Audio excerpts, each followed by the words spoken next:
You look at every animation studio, and they started with the short film. The mythology of Pixar goes back to the 5 guys sitting in a hallway making Luxo Jr., making Red's Dream, making Tin Toy, and constantly challenging each other. There was a kind of pioneer spirit, like we're out in the wilderness making our own roads, and there's really nobody to help. We were 1% of Pixar's expenditures and 99% of its visibility.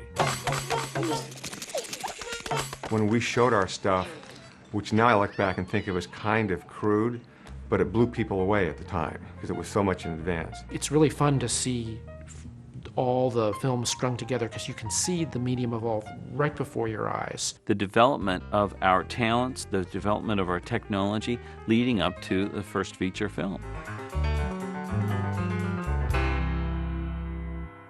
Trying to make a feature film in the 70s and 80s was completely nuts because the computers at the time were way too slow. Back when we were working on our very first films, it was a challenge to make even a single image in computer graphics. Compute power was still a huge limitation. Rendering any kind of computer graphics was just incredibly expensive. We had a VEX 780, which is 1 million instructions per second, which is less than 1% of what you'd find in a modern PDA.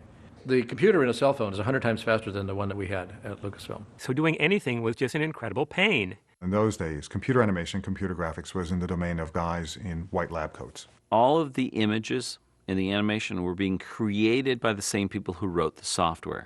Like going to a museum where all the paintings were done by the people who designed canvases and brushes. The pictures were very simple, cartoony, kind of even primitive video game shapes. Most of the motions had to be plotted out on graph paper, and people counted the little squares and typed in a number into the computer and said, go here, go here, go here, go here. And sometimes that looks good, and sometimes it looks kind of robot-like. Our long-term goal was to make an animated film. In fact, everybody in the industry knew this group was dedicated to doing that. And we knew that in order to get there, we had to have software that was robust and powerful and scaled properly. And so let's work on the technology and on the software, and the speed will come. When we made our first short, we based it on an idea that Allie Ray Smith came up with. And it was at that time that we went out and hired John Lasseter to come in as the animator for it. It seems funny to say it, but officially I directed him in his first animation at Lucasfilm. It was a piece called Andre and Wally B. Ed Catmull and Allie Ray Smith asked me to think about what a character would look like made up of simple geometric shapes. Spheres, cones, cylinders, boxes, that kind of thing. But I started looking at how simple Ub Iwerks drew those early Mickey Mouse cartoons. And so I started drawing what became Andre as this character made of simple shapes. Up until then, most of us nerdy types didn't know how to do soft characters, nor was the technology really capable of doing rubbery, moldable characters like a good animator needs. I remember going to Ed and saying, boy, I would love to have something I could bend, because the body is where a cartoon character gets so much of his expression. And so he thought, in classic Ed Catmull style, let me think about this. And he went away. And he came back, and he had invented the teardrop. The bottom was a hemisphere, the top was a hemisphere. And then the computer filled in this kind of section in the middle, and it bent. And I got so inspired by this that I got the idea for the second character, which was this big bumblebee with these big jelly bean-like water balloon feet. Basically what happened in Andre and Wally B was the team of Bill Reeves and John Lasseter got established. Actually, the part I worked on Andre and Wally the most was the backgrounds, was the set, the trees. Bill Reeves had delivered something called particle systems, an ability to create and control millions of individual particles to build up larger objects. So you could make it look like there were millions of leaves out there on a hillside full of trees. It gave this richness that I wasn't used to. It was beautiful. It was like a painting. It was like pointillism. I was working on this for a few months in the springtime of 1984.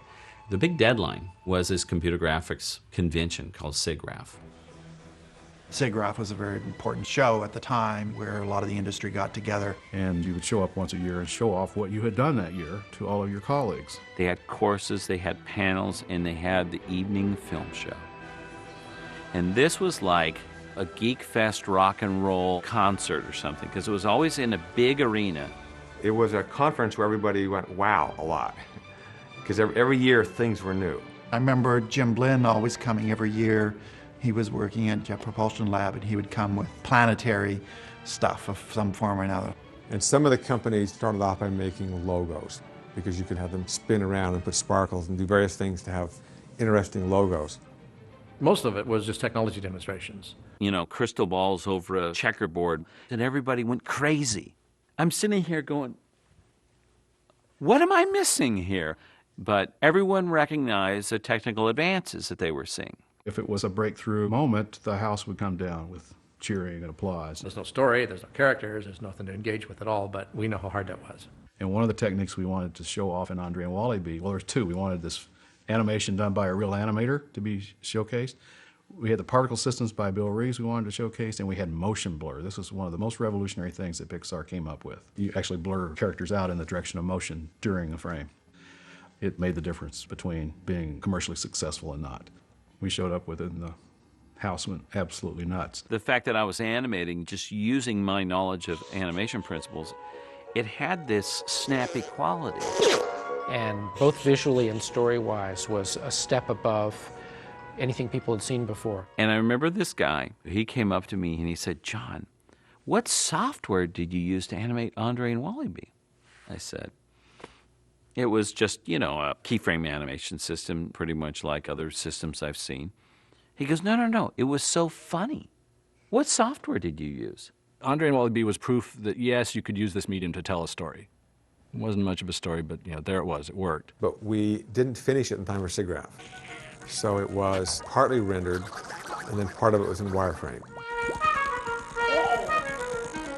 What I found was that most people didn't notice that we hadn't finished the film. They were so caught up in the characters that they didn't notice that it switched to wireframe.